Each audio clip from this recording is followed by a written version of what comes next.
အားလုံးပဲမင်္ဂလာပါကျွန်တော်ဒီညဒီစီလေးတစ်ခုချောင်းလို့ပြုလုပ်ပေးရှင်တော့ပါနော်ကျွန်တော်လည်းလုံမားတာနဲ့ဗီဒီယိုလေးမလုပ်ဖြစ်ဘူးပေါ့နော်အဲ့တော့ဒီနေ့တော့ဒီ MI ထုတ်တဲ့ဒီ Redmi Pad 10 Plus နှစ်ချက်လေးအကြောင်းနဲ့ sharing လုပ်ပေးရှင်တော့ပါနော်ဒီနှစ်ချက်လေးရဲ့အဓိကအားသာချက်ကဘာလဲဆိုတော့သူက battery သားခံရေးထားတယ် standby 36နာရီလုံးတော့ခံတယ်အဲ့ဒါ charging case ထဲမှာရှိတဲ့အနေထားပေါ့သူကအားကုန်လိုက်ပြန်ထည့်လိုက်ရင်တော့ auto charge လုပ်ပြီးတော့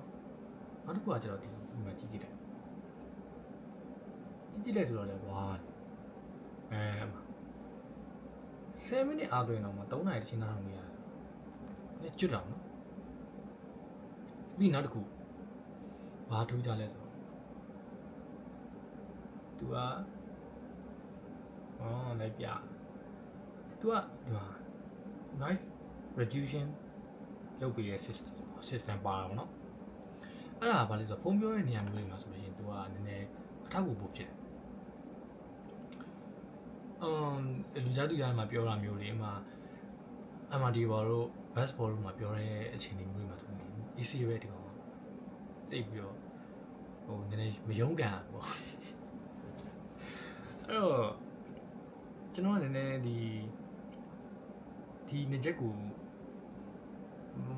မဝေခင်မှာပေါ့နော်နည်းနည်းရှာတာပေါ့ Google တို့ဒီ YouTube တို့မှာပြန်ပြီးလိုက်ရှာတာပေါ့ review တွေကြည့်ရင်ဘယ်နှစ်ချက်တွေကကောင်းလဲပေါ့နော်ဒီကကျွန်တော်တချင်းသားဆောင်မယ်လို့မျိုးဆိုတော့ပြီးတော့ပုံမှန်နဲ့တုံးတယ်အလုပ်သွားရင်လည်းကျွန်တော်နှစ်ချက်တက်ပြီးတော့အဲ့လိုမျိုးတချင်းသားဆောင်ပြီးသွားအလုပ်ပြန်လို့ရှိရင်လည်းနှစ်ချက်တက်ပြီးတော့တချင်းသားဆောင်ပြီးတော့ပြန်တယ်ပေါ့အဲ့တော့ပုံမှန်သုံးမိတယ်ပေါ့ခါရညဘက်တွေလည်းအဲ့လိုမျိုးအိမ်နဲ့ဖုန်းပြောတာမျိုးတွေအဲ့လိုမျိုးဗီဒီယိုကြည့်တာမျိုးတွေလည်းရှိတယ်ဆိုတော့ပုံမှန်သုံးပြတာပေါ့နော်အဲ့တော့ကိုယ့်အတွက်လည်းနှစ်ချက်ကောင်းကောင်းလေးတစ်ခုရှိနေတာပေါ့အဲ့တော့အရင်တော့ဆိုရင်ကျွန်တော်သုံးတာပါလဲဆိုတော့ဒီ sound piece နှစ်ချက်လေးပေါ့နော်ဒီနှစ်ချက်ကပြည့်ပြည့်နေအနေထားပဲပြဒီကောင်ဆိုလို့ရှိရင်ကျွန်တော်6နှစ်လောက်သုံးခဲ့တာပေါ့တတ်တစ်ဖက်ဒီတစ်ဖက်ကတော့အချိန်နေမဆိုဒီတစ်ဖက်ကဖြစ်ပြနေတဲ့အနေထားလေးရှိုးလိုက်အဲ့လိုဖြစ်ဒါပေမဲ့အဲ့လိုဖြစ်တော့ quality ကျသွားလားဆိုတော့လည်းမဟုတ်အတန်လည်းမပြတ်ဘူးပုံမှန်ပဲဘက်ထရီလည်းခံလို့မရဘူးဒါဆိုရင်ကျွန်တော်ဝယ်တာ6000ဝယ်တဲ့ဝယ်တာပါနော်ဒါပေမဲ့ဆက်ပြီးတော့သုံးမှုတော့ save တော့မဖြစ်တော့ဘူးပေါ့ဘာလို့ဆိုတော့နည်းနည်းပေါက်နေကျွန်တော်လည်းမတက်ရတော့အဲ့တော့ကျွန်တော်ဒီနေ့ချက်လေးကိုကျွန်တော်ပါဖြစ်တော့ဟာထပြောရရင်တော့ဒီနေ့ချက်လေးကျွန်တော်စပြီးဆန်းတော့အိမ်ကျွန်တော်ဖုန်းခေါ်လိုက်ဟယ်လိုအမေနော်ကြားလာပါဒါပြောတာဒီကြားပါထပ်မေးအမေဒါပြောရှင်းနေကြားလာကြားရင်ကြားတယ်မကြားရင်မကြားဘူးပြောတော့မေးအမေစိတ်မရှိဘူးအေးကြားတယ်ဘာဖြစ်နေရလဲမိုးမေးဒါဒီနေ့ချက်လေးကိုကျွန်တော်ဆန်းတာပေါ့နော်ကောင်းလားမကောင်းလားဖုန်းပြောတဲ့နေရာမှာအဓိကကဗျာနှစ်ဖက်ကပြောတာတော့ question နဲ့ကြားရတယ်လေသူကဖုန်းကင်ပြောရင်လည်းပြောနေမယ်ဒါပေမဲ့အဓိကကိုပြန်ပြောရဲ့အနေထားမှာရှင်းလေးကြားဖို့လိုတယ်ဒါမှလည်း connection မိပါလေအဲ့တော့ဒီကောင် UMI ဆိုတော့ဒီမှာဖုန်းက AC ပြောလို့ရတယ်အဲ့နဲ့ကျွန်တော်ဒီနေ့ချက်လေးကိုသုံးပြီးတော့သဘောကျတော့ပြင်းရရှောက်ချင်ဒီနေ့ချက်လေးကောင်းတယ်သုံးကြည့်ပါလားမညာအကြီးကြီးရတော့သူတို့လည်းပတ်ဆိုင်ကုန်စေခြင်းလို့ပေါ့နော်အဲ့တို့လည်းလိုက်ဝယ်ပြီးတော့အဲ့တော့မမရ3ခုလောက်မသိဘူးလိုတဲ့လူတွေမှာကျွန်တော် shop ပြီးကနေမှာပေးလိုက်အောင်သူလည်းအမှစင်ပြေကောင်းပါလေးနဲ့ဖုန်းပြောတဲ့လူနဲ့အမေပြီးရင်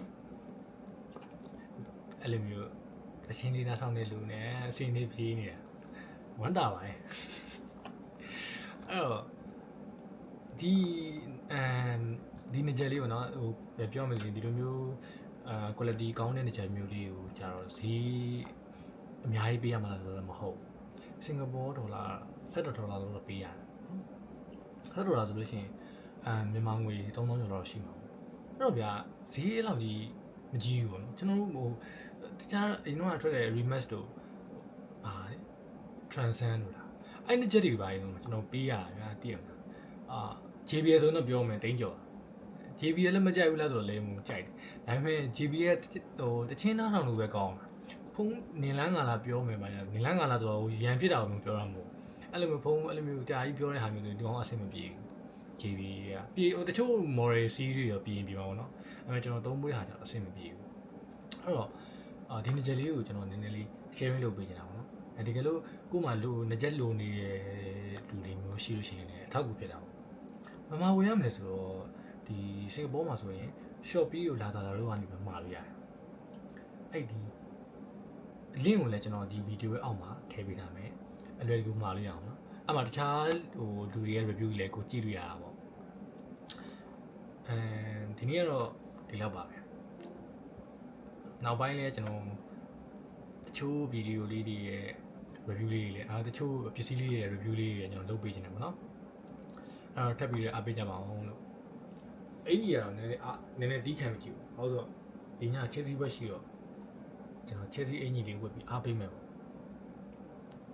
ရှုံးမလားနိုင်မလားတော့မသိဘူးဗျာဟုတ်ဆိုကို Chelsea ကခြေယူဆိုတော့ဒါပေမဲ့မတက်နိုင်ဘူးကိုက2004ခုနှစ်လောက်တည်းကစပြီးတော့အားပေးလာတယ်တချို့မန်ယူဖန်တွေလိုပဲဒဏ်ခံရတာပေါ့ဒီနေ့တော့ဒီလောက်ပါပဲနောက်ဗီဒီယိုလေးမှာပြန်တွေ့မယ်ဘိုင်ဘိုင်